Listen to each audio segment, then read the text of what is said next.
Dans la vidéo qui suit, vous allez voir une analyse qui est quand même assez choquante.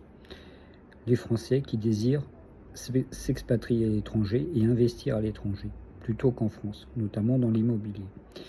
Il est vrai que moi aussi j'ai ce projet-là, car la rentabilité est plus importante, notamment en Espagne et au Portugal, et les loyers commencent à remonter. Bien sûr, il faut le faire dans la zone euro, mais vous allez voir cette vidéo. Ainsi, c'était.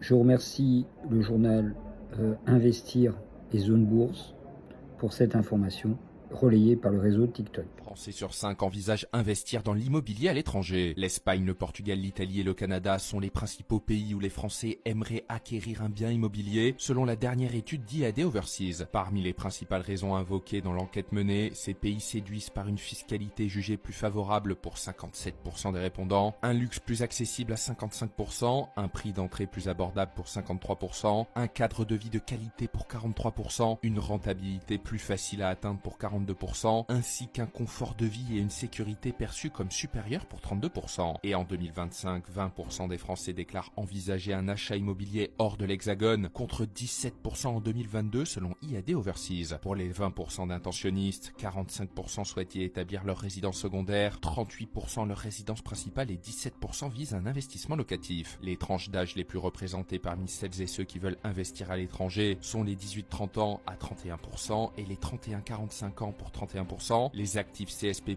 notamment les professions libérales, intermédiaires et télétravailleurs, forment le cœur de la cible en représentant 42% des intentionnistes et 54% des Français déjà propriétaires à l'étranger. Enfin, les principaux freins de ceux qui n'envisagent pas d'achat immédiat à l'étranger sont le manque de budget ou de capacité d'emprunt pour 59%, les démarches administratives complexes pour 31%, la barrière de la langue pour 28%, la difficulté à gérer un bien à distance pour 22% et le manque de confiance dans le cadre juridique local pour 20%.